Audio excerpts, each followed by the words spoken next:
جیسا کہ میں نے آپ کو بتایا کہ بورڈ کے نئے پیٹرن کے حساب سے اضافی سوالات کرنا اس لیے ضروری ہیں کہ اب بورڈ میں کہیں سے بھی آپ کو اٹھا کر سوال دے دیا جاتا ہے، خصوصاً مطالعہ پاکستان میں، اور وہ اسٹوڈنٹ کی کریٹیوٹی اور اس کا آئی کیو لیول چیک کرنے کے لیے کہ اس نے سبق کو کتنی توجہ سے پڑھا ہے اور واقعی وہ کانسیپٹس اس کو کلیئر ہوئے ہیں یا نہیں، یہ جو ہم نے سبق میں کتاب میں انفارمیشن انہیں دی ہے وہ واقعی موجود ہے کہ نہیں۔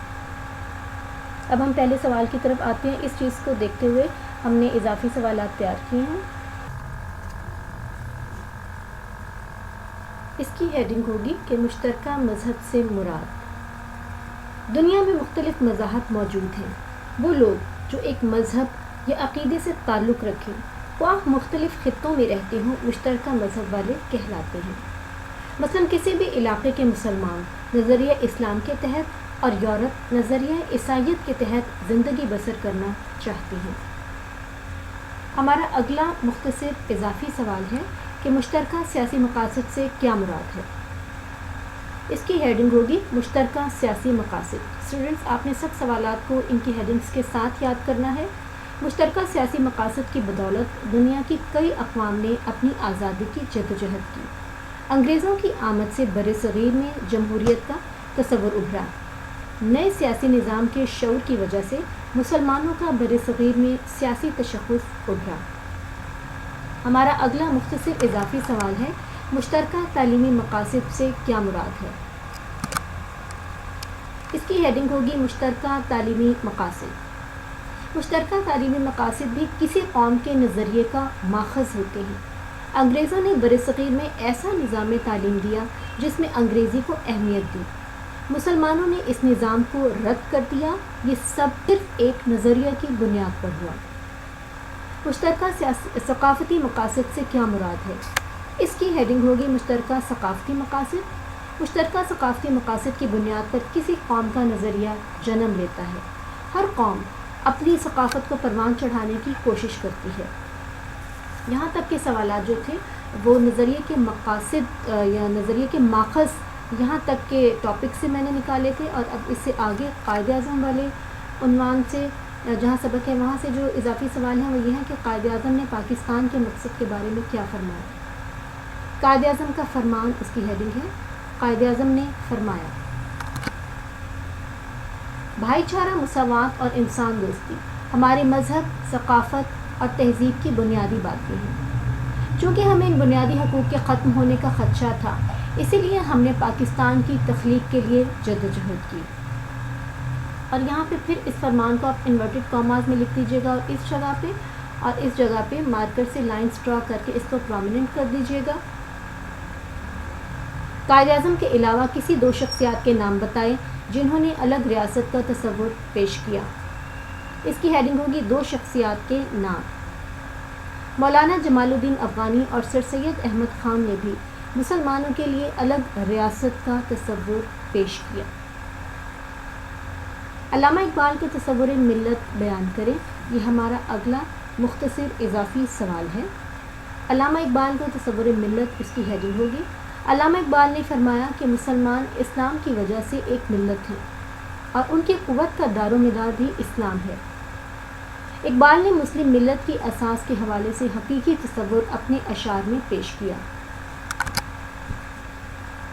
ایک ہو مسلم حرم کی پاسبانی کے لیے، نیل کے ساحل سے لے کر تاب خاک کاشغر۔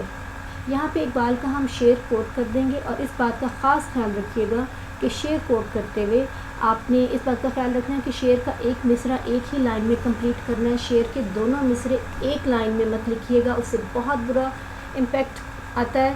اور اس بات کا بھی خیال رکھیے گا کہ یہاں پہ املا کی جو ہم غلطی کر دیتے ہیں اس سے بہت برا اثر پڑتا ہے اور خواہ مخواہ ہمارے نمبر کی کٹوتی ہو جاتی ہے۔ ویسے ٹیکنیکلی تو املا کے نمبر نہیں کاٹے جاتے مطالعہ پاکستان میں، لیکن پھر بھی بہت برا اثر پڑتا ہے، اور یہ چھوٹی چھوٹی جو ہم نمبر کٹتے ہیں ان کی کوئی نہ کوئی ریزن کہیں نہ کہیں املا کی غلطی بن ہی جاتی ہے۔ تو آپ شعر کیونکہ پرومیننٹ ہوتا ہے تو شعر لکھتے ہوئے املا کی کریکشن کا خاص خیال رکھیے گا۔ ہمارا 8واں مختصر اضافی سوال ہے 11 اگست 1947 کو اقلیتوں کے حقوق سے متعلق قائد اعظم نے کیا فرمایا۔ اس کی ہیڈنگ ہے اقلیتوں کے حقوق۔ یہ پھر آپ انورٹڈ کاماز میں ہی لکھیں گے۔ آپ عبادت کے لیے اپنی مخصوص عبادت گاہوں میں جانے کے لیے آزاد ہیں۔ آپ کا تعلق چاہے کسی بھی عقیدے سے ہو، ریاست کا اس سے کوئی تعلق نہیں۔ پاکستان کے تمام شہری مساوی ہیں اور انہیں مساوی حقوق حاصل ہوں گے۔ آگے بڑھتے ہیں اپنے اگلے 9ویں مختصر اضافی سوال کی طرف۔ عقیدہ توحید سے کیا مراد ہے؟ عقیدہ توحید کا مفہوم، اس کی ہیڈنگ ہوگی توحید اسلام کا پہلا رکن ہے۔ توحید سے مراد ہے کہ اللہ تعالیٰ ساری کائنات کا خالق و مالک ہے، اس کا کوئی شریک نہیں اور نہ ہی کوئی چیز اس کے علم سے باہر ہے۔ 10واں مختصر اضافی سوال، ان اللہ علی کل شیء قدیر کا کیا مطلب ہے؟ اس آیت کا ترجمے کے لیے آپ ترجمہ کی ہیڈنگ دیں گے اور اس بات کا خیال رکھیے گا کہ اسلامیات میں اردو میں یا پاک اسٹڈیز میں کہیں پہ بھی آپ کو آیت کا اگر ترجمہ پوچھا جائے تو اس کی الگ سے ترجمہ کی ہیڈنگ دینی ضروری ہے، اور ترجمے کو آپ انورٹڈ کاماز میں لکھیے گا پرومیننٹ کر کے، بے شک اللہ تعالیٰ ہر چیز پر قادر ہے۔ پریزنٹیشن کے لیے اس کے دونوں سائڈز پر آپ یہاں اور اس جگہ پر لائنس مارکر سے ڈرا کر سکتے ہیں اس کو پرومیننٹ کرنے کے لیے، اور نہ بھی اگر آپ اس کو ڈرا کریں تو آپ یہاں انورٹڈ کاماز جو ہیں بالکل سٹارٹ میں اور اینڈ پر کر دیجیے گا، اور اگر آیت کی تھوڑا سا ڈیفائن کریں گے آپ اس کو تو وہ الگ سے کریں گے، آپ وہ انورٹڈ کاماز کے اندر نہیں ڈیفائن کریں گے۔ اب اس آیت کو ایک جملے سے میں ڈیفائن کر رہی ہوں کہ یعنی کوئی چیز اس کی قدرت سے باہر نہیں، تو کیونکہ یہ ترجمہ نہیں ہے، اس کی آگے سے تھوڑی سی ڈیفینیشن ہے، تو یا اس کو سمجھانے کے لیے ایکسپلین کرنے کے لیے تھوڑا سا کہا تو اس کو سیپریٹ ہم کہیں گے۔ نماز کے متعلق 2 جملے تحریر کریں۔ سوال نمبر 11، ہمارا اگلا مختصر اضافی سوال، نماز کا تعارف۔ اسلام کا دوسرا رکن نماز ہے جس کو دن میں 5 مرتبہ مقرر وقت پر پڑھنا فرض ہے۔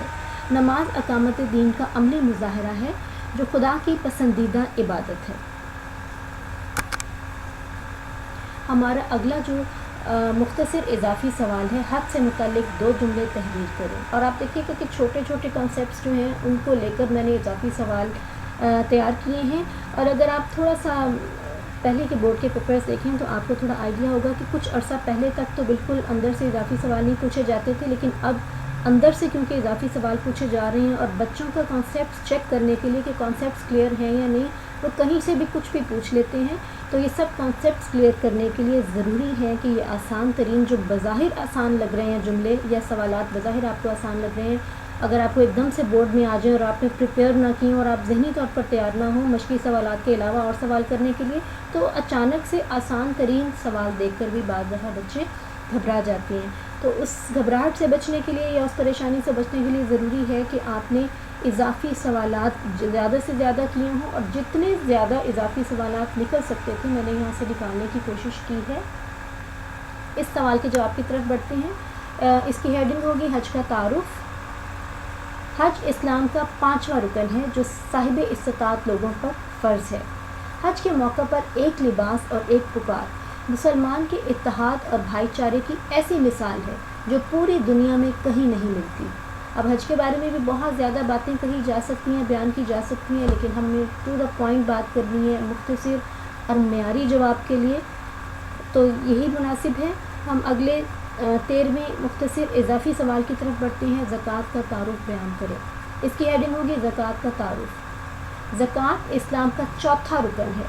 زکوٰۃ مالی عبادت ہے اور اسلام کے معاشی نظام کی پختگی کا ذریعہ ہے۔ زکوٰۃ کی وجہ سے دولت غریبوں تک پہنچ جاتی ہے۔ اب کیونکہ پھر وہی بات آ جاتی ہے کہ بہت تفصیل سے بہت پیراگرافس لکھے جا سکتے ہیں، لیکن 2 نمبر کے سوال میں ہم نے پوائنٹ بھی کلیئر کرنا ہے، آنسر بھی معیاری ہونا چاہیے اور اپنا وقت بھی ضائع نہیں کرنا تاکہ تفصیلی سوالات پر زیادہ نمبر دیے جا سکیں۔ 14واں ہمارا سوال ہے مختصر اضافی، اخوت سے کیا مراد ہے؟ اس کی ہیڈنگ ہوگی اخوت کا مفہوم۔